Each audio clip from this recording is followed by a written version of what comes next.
Bonjour à tous. Nous allons aborder aujourd'hui les limites infinies des fonctions et les calculs avec l'infini.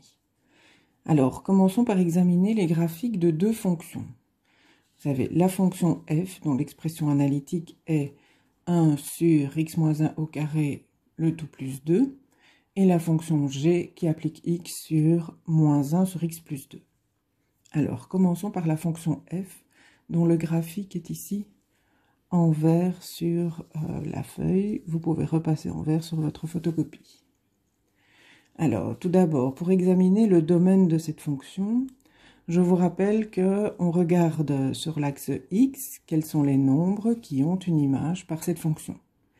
Alors, il est visible que tous les nombres x ici ont une image, puisque le graphique existe à la verticale de ces nombres-là, à l'exception du nombre 1, pour lequel, visiblement, il n'y a pas d'image. Alors, ça se confirme dans l'expression analytique, puisqu'on a une fraction dont le dénominateur fait apparaître x moins 1 au carré. Lorsque x moins 1 vaut 0, la fonction n'est pas définie, et donc c'est bien lorsque x vaut 1 que la fonction n'est pas définie. Donc, le domaine de cette fonction f est bien l'ensemble de tous les réels, à l'exception de 1. Alors, on peut aussi examiner l'ensemble image de cette fonction pour visualiser un petit peu ce qui se passe au niveau des infinis. Alors, l'ensemble image se lit sur l'axe Y et on regarde quels sont les nombres qui sont des images de certains réels, donc des nombres qui ont des antécédents. Alors ici, il n'y a pas de fonction de couleur verte à hauteur de ces nombres-ci. Alors, la fonction commence à hauteur du 2, je dirais, mais légèrement au-dessus de 2. Donc, l'ensemble image, par contre, là, il n'y a plus de limite.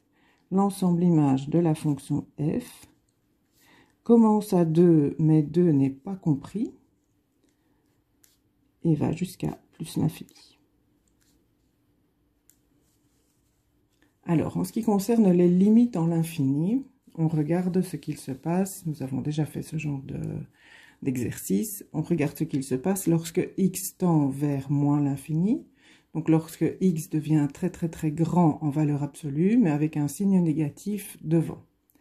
À ce moment-là, vous observez que la fonction se rapproche de plus en plus de cette droite ici horizontale en y égale 2. Cette droite horizontale qu'on appelle donc une asymptote, puisque la fonction, le graphique de la fonction va longer cette droite, va s'en rapprocher de plus en plus, mais sans jamais l'atteindre ni la dépasser. Donc ça se note, la limite pour x tendant vers moins l'infini de f de x est égale à 2. De même, lorsque x tend vers plus l'infini, le graphique se prolonge vers la droite. Lorsque x tend vers plus l'infini, le graphique se rapproche de plus en plus de cette droite horizontale, mais sans jamais l'atteindre ni la dépasser. On dit que la limite pour x tendant vers plus l'infini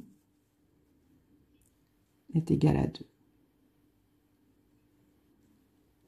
La limite pour x tendant vers plus l'infini de f de x est égale à 2. Du coup, nous observons cette droite horizontale dont l'équation est y égale 2. Et cette droite horizontale est appelée une asymptote. Donc, puisque le graphique, lorsque x tend vers plus l'infini ou x tend vers moins l'infini, le graphique de la fonction se rapproche de plus en plus de cette droite, mais sans jamais l'atteindre ni la dépasser. On la note AH, qui a pour équation y égale 2, puisque une droite horizontale a toujours pour équation y égale une constante, et celle-ci est à hauteur du nombre 2. Alors, en ce qui concerne maintenant les nombres adhérents au domaine, vous observez le nombre 1 qui est adhérent au domaine mais n'appartient pas au domaine. Donc en ce moment-là, on regarde ce qu'il se passe lorsque x se rapproche de 1.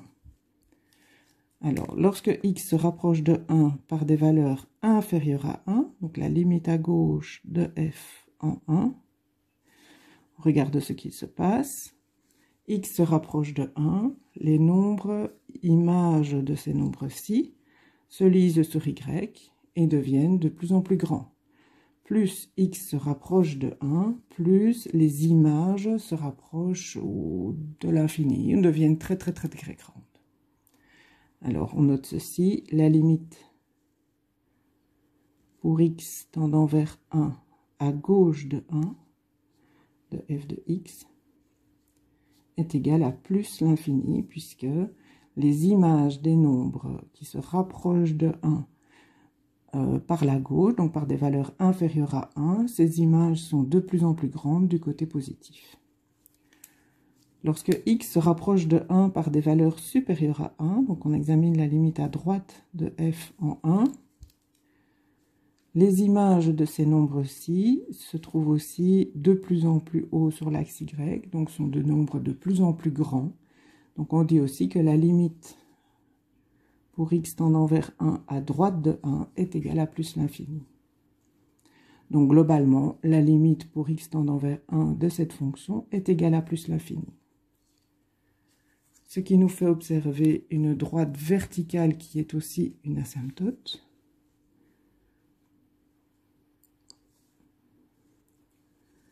Une droite que donc la fonction f va longer, dont elle va se rapprocher de plus en plus par la gauche et par la droite, mais qu'elle n'atteindra jamais et qu'elle ne dépassera jamais. On note ceci, AV pour asymptote verticale, et son équation est x égale 1, puisque une droite verticale a toujours pour équation x égale une constante.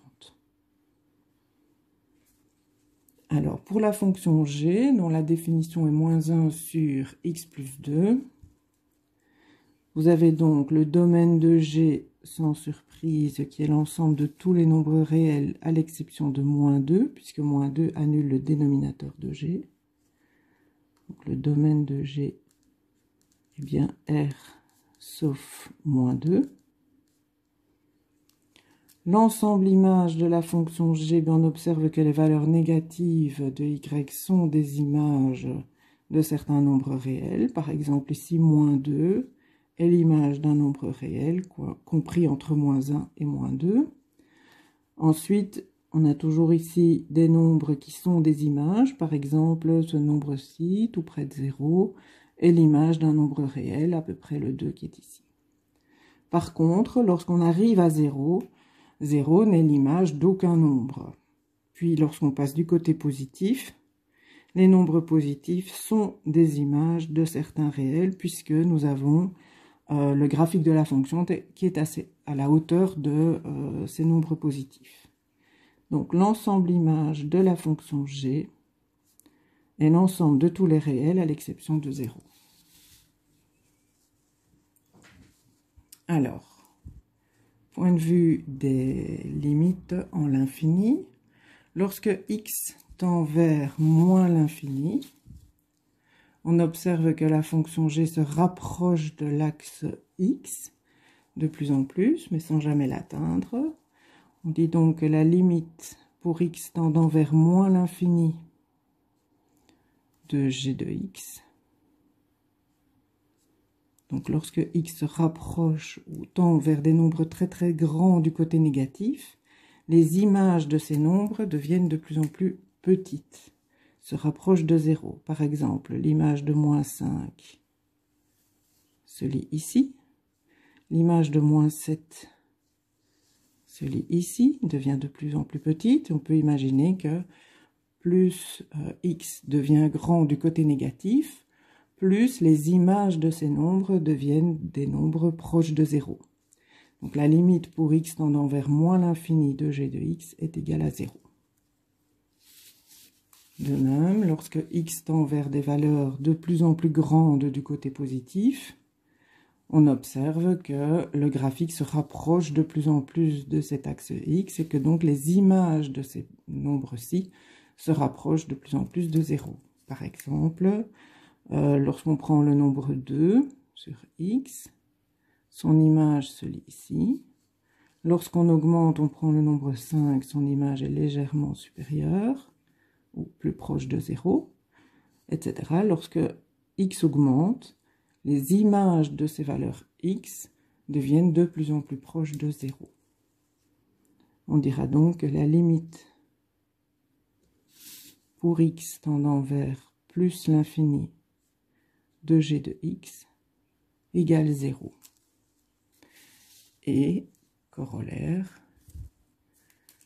la droite x, l'axe x, est donc une asymptote horizontale au graphique, puisque le graphique va longer cette droite de plus en plus sans jamais l'atteindre ni la dépasser.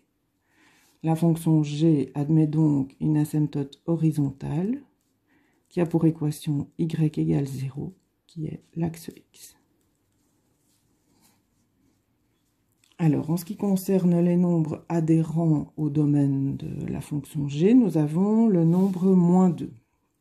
Moins 2 est bien exclu du domaine de g, mais adhérent au domaine de g. Alors, que se passe-t-il lorsque x se rapproche de moins 2? Si x se rapproche de moins 2 par des valeurs plus petites que moins 2, les images de ces nombres x se lisent sur la courbe située au-dessus de l'axe x, donc la courbe du côté positif. Donc, plus on se rapproche de moins 2 par des valeurs plus petites que moins 2, plus les images augmentent. Donc, la limite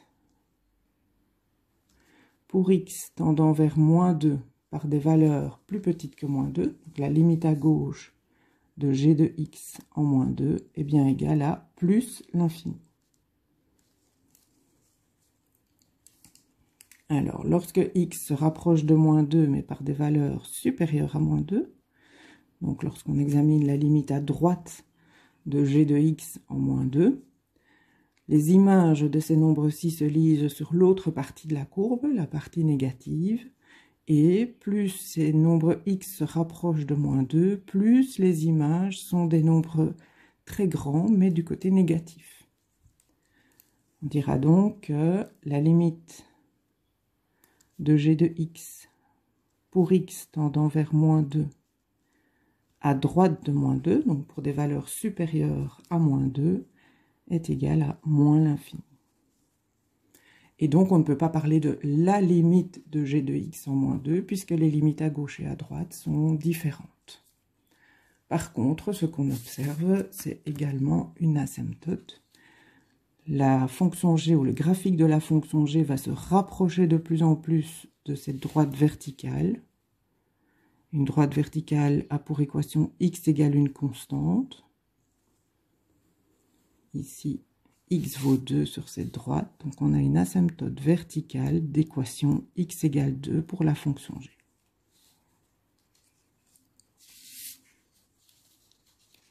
Voilà l'explication des graphiques des fonctions f et g et toutes les limites en l'infini et les limites infinies